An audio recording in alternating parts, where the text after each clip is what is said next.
Susan Lucci is urging women to put themselves on their to-do list. Take it from the actress and heart disease survivor. Listening to your body could save your life. The 78-year-old is best known for portraying Erica Kane on the ABC soap opera All My Children from 1970 until the show's finale in 2011. And while we don't suggest going full Pine Valley villain, most of us could take a note from Erica on prioritizing ourselves. Good Housekeeping spoke with Susan ahead of the American Heart Association's 2025 Red Dress Collection concert, and she opened up about the life-threatening experience that led her to become an advocate for women's heart health. "I felt so lucky to survive," Susan said of why she continues bringing attention to the cause. "If it would help save even one woman's life, I wanted to do it. I had to do it." 5 years ago, in October of 2018, Susan felt a very mild pressure on her chest. She was at a restaurant with her husband waiting to be seated, and by the time they sat down, the pressure was gone. "I didn't think too much of it," she said. When she experienced a similar feeling a couple of weeks later, she also brushed it off. As women we think, "Oh, it's nothing, it'll go away." Quite candidly, I thought, maybe I have a new bra on and it's too tight. I knew I didn't. But that's also typical of what we as women do. We talk ourselves out of it, she continued. The second time that pressure was very mild, but it was radiating around my rib cage to my back, and that was unusual. Susan Lucci attends the American Heart Association's Red Dress Collection concert on January 30, 2025 in New York City. A week later, Susan was waiting for a gift to be wrapped at a boutique. "That was when I felt something I could no longer ignore," she recalled. "I felt like there was an elephant pressing on my chest. I sat down on a bench and the manager came up and asked if I was okay. I had known her for many years, and I said that I was just trying to sit there for a minute to assess what was going on.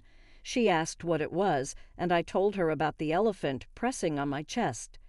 Very calmly, she said, 'Susan, my car is right outside. Why don't you let me take you to Street Francis Hospital? I can get you there faster than an ambulance can get here.' I agreed, and I called my husband's cardiologist from the car. I had no cardiologist, I had no reason to. He asked what my symptoms were, and I told him, and he said, 'Meet me at the ER, your symptoms are substantial.' On the way to the hospital, even with all of that, I was thinking, this is my day off. This will go away. I have no time for this. You know what it's like when you have a day off from working. You suddenly need to accomplish everything." As Susan told it wasn't just a miracle that one of the best heart hospitals in the country was down the road, or that one of the leading cardiologists in the world is the head of that department, but that the manager of this boutique also had a degree in nursing. Susan was given a cardiac CT scan, and much to her surprise, she had a 90% blockage in her main artery and a 75% blockage in an adjacent artery. She was told they needed to take her to the OR and put a stent in both arteries. I said, "Well, shouldn't I go home and have a good night's sleep in my own bed and come back first thing in the morning?" Susan recounted. "He said, 'I don't think you quite understand. You could have a heart attack at any minute.' I didn't understand. I didn't get it." Susan had surgery and was discharged before noon the next day. On the way home from the hospital, she said, "I felt compelled to pass this good luck forward. I called my publicist and asked if she could help me get the message out.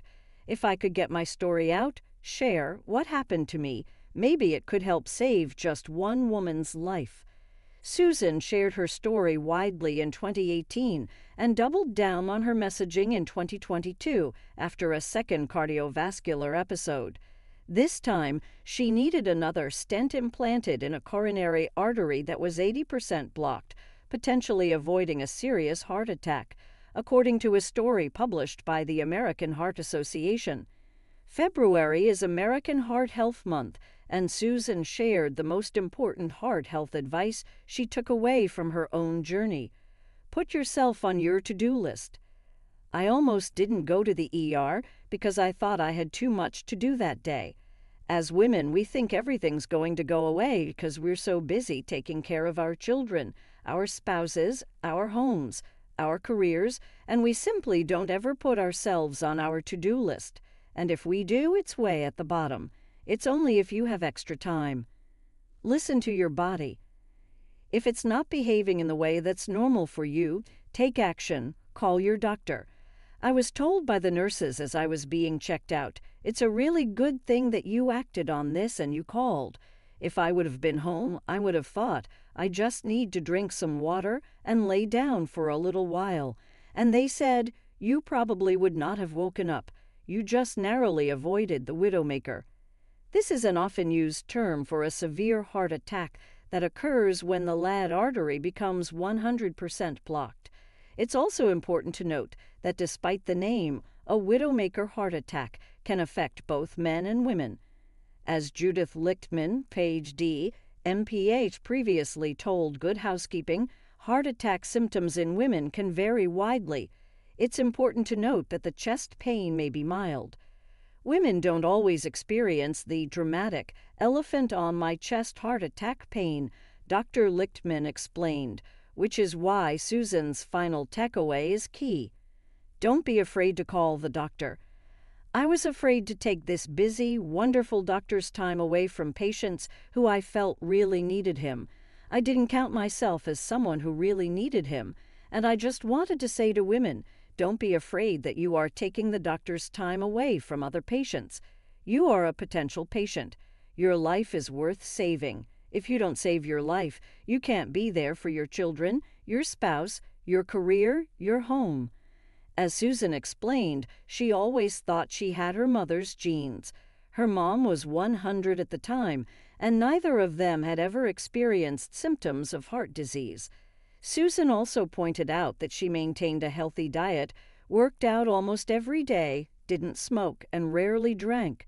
Susan concludes, if it could happen to someone like me, it could happen to anyone. National Wear Red Day is Friday, February 7, 2025.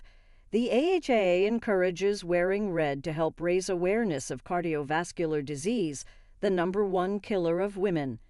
Get the facts on heart attack symptoms in women from the American Heart Association. Jamie, she/her, is the news and SEO editor at Good Housekeeping. She oversees GA's digital news strategy, assigning and editing celebrity and entertainment news content. Before joining Good Housekeeping in 2024, she was the digital editor at Woman's Day. She has over 7 years of professional experience writing and editing lifestyle content for The Rachel Ray Show, The Knot, Martha Stewart Weddings, Insider, Elite Daily, and more. She holds a BFA in writing, literature, and publishing from Emerson College and lives in Brooklyn with her cats, Lumos, Linus, and Milo.